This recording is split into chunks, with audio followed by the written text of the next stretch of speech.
very moment you've decided you wanted to learn a language, you go online to find out how to do it. Now the internet is planting this idea in your head constantly that you can get fluent in just a month or just a week even. So after a month you realize that it is actually impossible and you cannot become fluent. You barely know anything in this short amount of time. And now you start comparing yourself with the others on the internet, all these videos, and you realize that you suck at the language, and in order to not embarrass yourself even more, you stop speaking at all. But guess what? You can become fluent as an introvert by not speaking and by just studying and talking to yourself. So after a few months of studying, using textbooks and apps, you now know everything about the language in general, and the grammar. But whenever you find yourself in a situation where you can actually speak, you find that you are not natural in the language at all. You think too much about the grammar that you learned and you don't speak naturally or fluently at all. All you think about is the grammar that you learned and whether the language that you are producing is correct or not. So I think the way the internet looks at languages is completely different as what language is actually used for, and I think I can explain why so many people find themselves somewhere in this story and also how to not fall in this trap. So let me try and explain it. So where does it all go wrong? Well, it starts with the very first sentence. Why do we go online to look up how to learn a language? We know for a fact that everyone who has a brain is capable of speaking their native language. But that is not what we're trying to look for online. We're looking for knowledge about a certain language instead of teaching our brain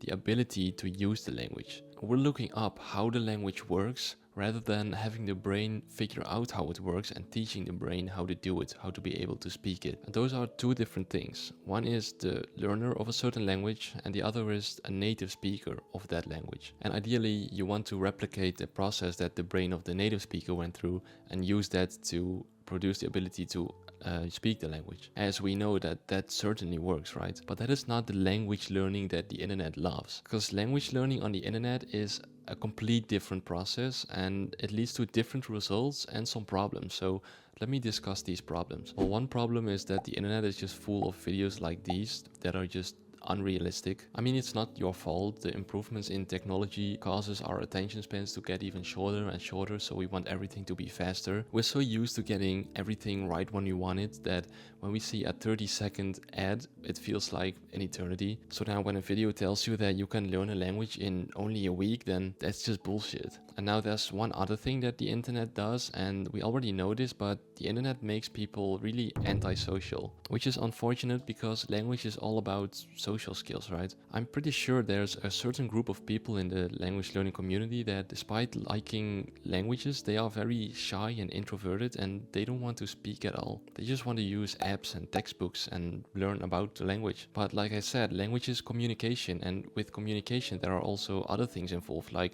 social skills and confidence. And I think if you lack any of these two things, then improving in a language is really difficult. And also I think that is why there are so many videos out there with titles like how to improve with not speaking or tips for introverts and stuff like that. And I think the fact that we have the internet means that it's even easier to binge all kinds of series in another language and call that learning, or use it as a reason why you're learning. I mean, look at the popularity of Asian drama. My god, everyone and their mother is learning Korean because everyone is watching K-dramas or watching and listening to K-pop. I mean, honestly, I don't blame them. I like the music too. It's good music, but where's the social aspect? Where's the talking and the communication? It's not there at all. So instead we like to go online, learn a little bit about the language, learn the basic grammar and the alphabet, and then say that we know a little bit about this language. But honestly, it's like if I said I knew how to play the guitar because I studied some music theory, whereas in fact I can't even play the guitar. So I think it's fair to say that language really has one purpose,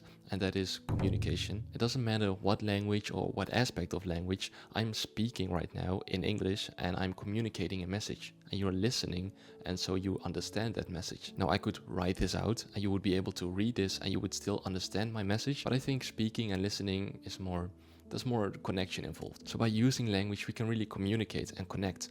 But what I notice is that a lot of people either are not aware of this, they don't consider it when learning another language, they just don't want to communicate with people at all, or they just like grammar. They like learning about the grammar or about another language, and that's perfectly fine too. And I'm also that person. If I met you, then I would tell you I really like languages. I like learning the grammar. But if your goal is to be able to speak the language, then I think it's a completely different thing. I don't think you have to learn about the language in order to be able to speak it. As a matter of fact, you can absolutely suck at the language and still perfectly be capable of speaking the language. When I ask anyone my age about their Dutch grammar, they usually say, I would say 90% sucks at it, and they hate it. They don't like grammar, yet they are perfectly capable of speaking to me, communicating with me in Dutch. And that's because they have been exposed to the language for thousands of hours. They have just been listening and speaking the language. They were exposed to the language, and their brains were able to decipher the language and figure out how it works, and eventually they were able to speak the language for themselves without having to think at all about the grammar or whatever. It's all about the hours.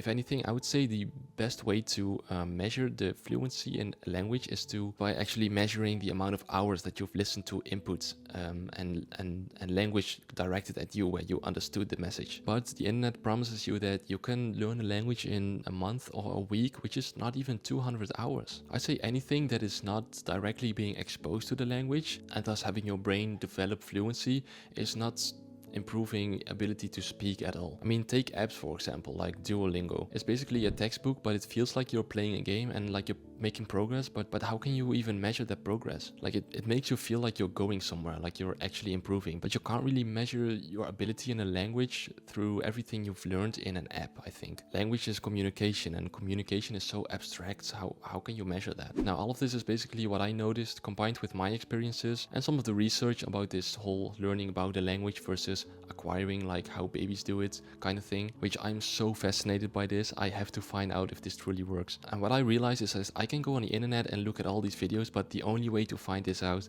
is if I do it by myself. So I will be doing this by myself. I want to know what it feels like to be able to speak like a native speaker without being one. Not having to think, but still being able to speak without thinking about the grammar, which I do now. Which when I speak Japanese, I think constantly about the grammar, and it's just annoying. I know it'll take a while, but I'm willing to do it and share it here as well. So if you're curious about that too, then please do subscribe and you can follow my journey. First, I'll have to meet up with native speakers and expose myself to the target language. And if after hundreds of hours this truly works, then I will feel like I have really solved this language learning problem. So yeah, that's a project I'm working on. You can find more about the research on this whole language acquisition thing in this video.